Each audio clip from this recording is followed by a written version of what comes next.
nampak, bikin stres kalau kita dengar ceramahnya. Ada itu. Saya bilang, kenapa begitu? Dia bilang, tidak ada pada zaman Nabi. Kalau begitu jangan kau pakai mic kan? Kenapa? Tidak ada mic pada zaman Nabi.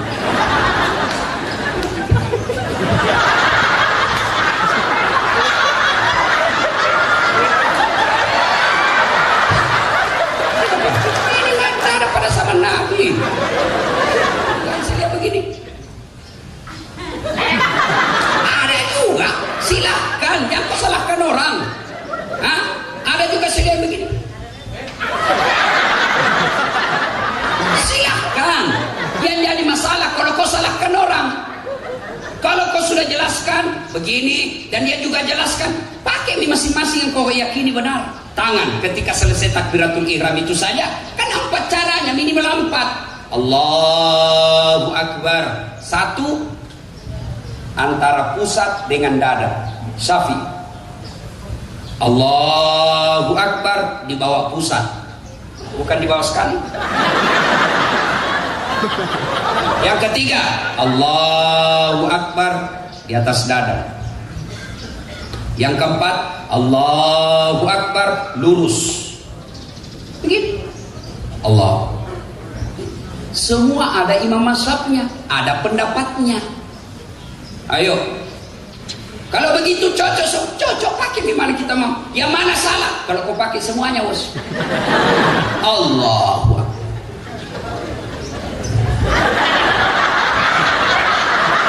Salah mau kentia. Jelas kok. Yang membuat kita bertengkar karena kita tidak mau menerima perbedaan pendapat. Jangan sombong gara-gara ilmu. Allah marah, dia cabut ilmu.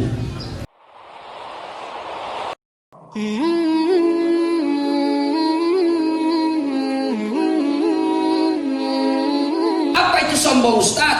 Sombong pakai barang mahal?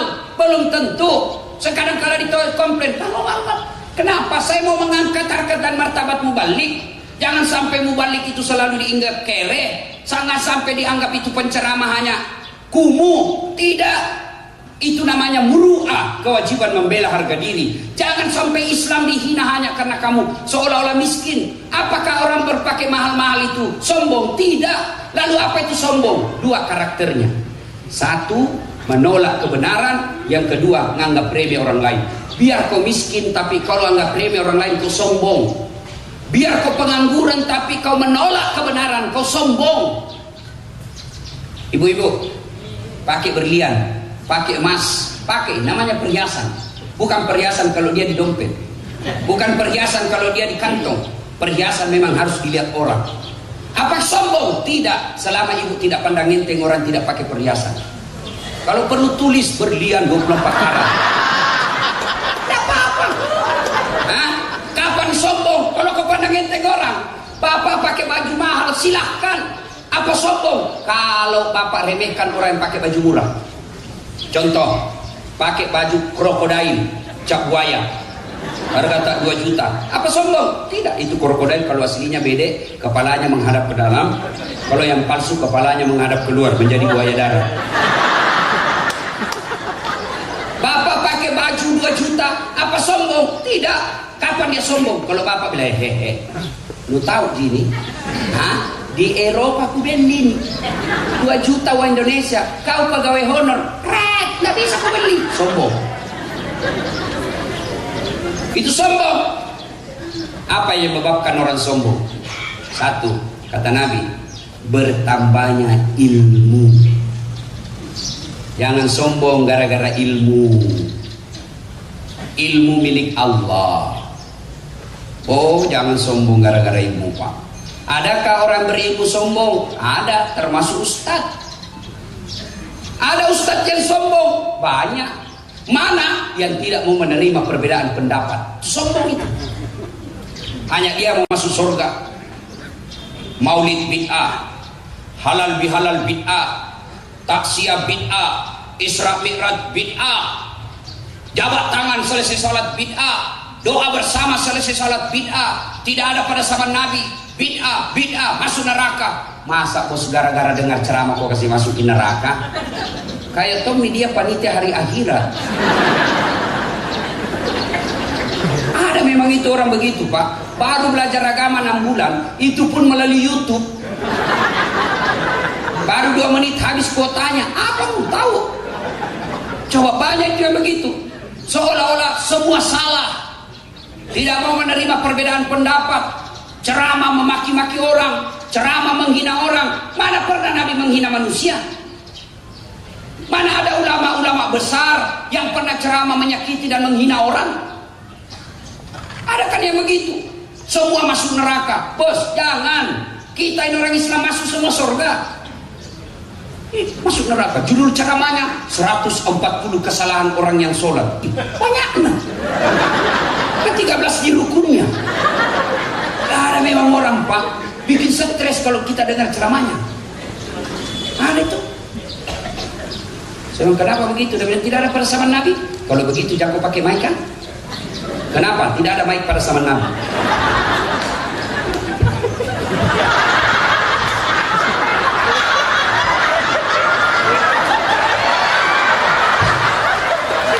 Ini nggak ada pada zaman Nabi. Ayo. Yang baik itu, perbedaan itu sunnatullah. Kenapa kita berbeda? Karena hadis yang kita terima dalam bentuk teks tulis. Tidak ada videonya, tidak ada gambarnya. Sehingga kita berimajinasi, berasumsi, ya, berpersepsi berdasarkan informasi yang kita terima. Contoh, hadis menjelaskan, saya melihat Nabi, Abu Hurairah menjelaskan, saya melihat Nabi takbiratul ihram, mengangkat takbir sejajar dengan bahunya, tangan jari-jari sejajar dengan bahunya. Ayo bapak-bapak, ada yang bisa kasih praktik sejajar dengan bahu? Mana yang disebut sejajar dengan bahu? Berbeda-beda nih orang itu, sejajar dengan bahu. Tidak ada foto, tidak ada video. Bayangkan nih, maka ada orang begini, Allahu Akbar, sejajarnya dari depan dia lihat. Ada yang begini, Allahu Akbar. Kenapa? Sejajarnya dari atas. Ayo, salah? Tidak, cocok semua. Ayo, ada juga yang saya lihat begini. Ada juga, silahkan, jangan kau salahkan orang. Ada juga saya lihat begini. Silahkan. Yang jadi masalah kalau kau salahkan orang. Kalau kau sudah jelaskan begini dan dia juga jelaskan, pakai masing-masing yang kau yakini benar. Meletakkan tangan ketika selesai takbiratul ihram itu saja. Kan 4 caranya, minimal 4. Allahu Akbar. 1 antara pusat dengan dada. Syafi. Allahu Akbar di bawah pusat, bukan di bawah sekali. Yang ketiga, Allahu Akbar di atas dada. Yang keempat, Allahu Akbar lurus. Begitu. Allah. Semua ada imam mazhabnya, ada pendapatnya. Ayo. Kalau begitu cocok pakai di mana kita mau. Yang mana salah? Kalau kau pakai semuanya, bos. Allahu Akbar.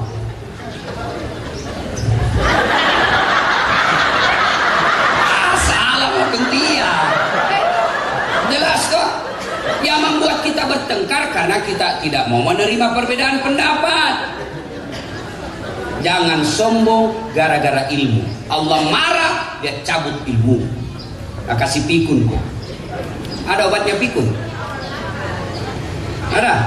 Ada ini dosen banyak sekali gelarnya, Pak. Ya, ini ada yang tadi bilang dokter, bukan dokter, itu dokter ya. Ada lagi bilang, kenapa sama-sama di belakang? Kalau DR depan itu S3 dalam negeri. Kalau dia di belakang begitu PhD, Philosophy of Doctor, berarti S3-nya luar negeri. Ini juga masih kurang 2 gelarku di sini. Masih ada SOS, Sarjana Sosial, SAG, Sarjana Agama. Kalau PhD itu PhD, Philosophy of Doctor luar negeri. Sombong? Tidak, klarifikasi.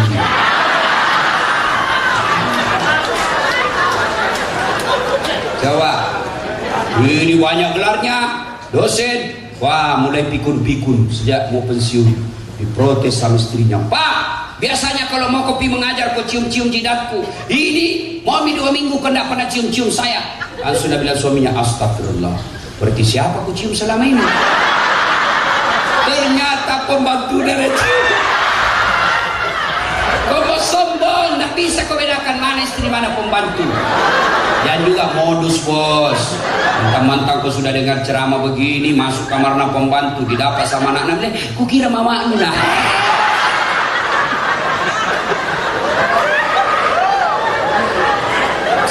Dua. Ayo, yang menyebabkan orang sombong satu ilmu, bertambahnya ilmu. Yang kedua, bertambahnya pangkat jabatan. Yang aku sombong gara-gara pangkat bos.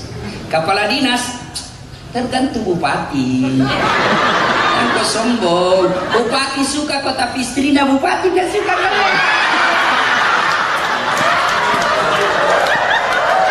Dia gak suka kok bupati kalau istrinya gak suka. Jamak kok itu. Langsung diganti SK. Aku sombong gara-gara kepala dinas. Sebentar gitu bos. Bupati mau sombong 5 tahun ya bos. Kalau kau terpilih lagi 10 tahun. Tidak terpilih, wabillahi taufiq wal hidayah. Rakyat biasa kau lagi. Ayo, jangan sombong. Kapolres mau sombong, Dandim mau sombong. Apa? Pensiun. Biar kau sepupu 1 kali Kapolri, cukup umur pensiun. Tongkat komando balik ke mana?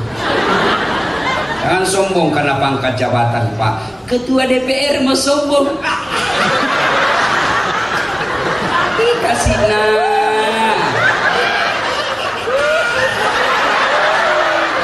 sombong bos. Jadi anggota DPR mau sombong. Jangan. Kau jadi anggota DPR karena rakyat memilihmu. Apa mau disombongkan bos? Bupati sementara, wakil bupati sementara, DPR sementara, ustadz sementara, polisi sementara, tentara sementara, kaya sementara. Apa kamu sombongkan? Enaknya itu kalau ada orang selayar tinggi pangkatnya, kaya, bangsawan, tapi rendah hati. Orang semua senang itu. Lewat, nah panggil anaknya. Nah, kau lihat itu, orang kaya itu, nah, bangsawan tapi halus sekali bicaranya. Sampai anaknya pun diberitahu, contoh kau itu, nah. Tapi tinggi pangkatmu, kaya, kau sombong, memang orang siap di depanmu. Siap. Lewat mobilmu, nah kasih tahu anaknya, jangan lalu kau seperti itu. Ya, jelas. Bupati saja tidak boleh sombong, apalagi Satpol PP, polisi setengah.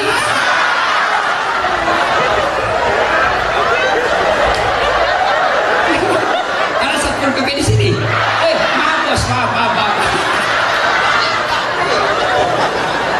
Jangan sombong. Kata Allah, ada 3 temannya setan di dunia. Temannya setan di dunia, satu di antaranya adalah ghaniyun mutakabbir, orang kaya yang sombong.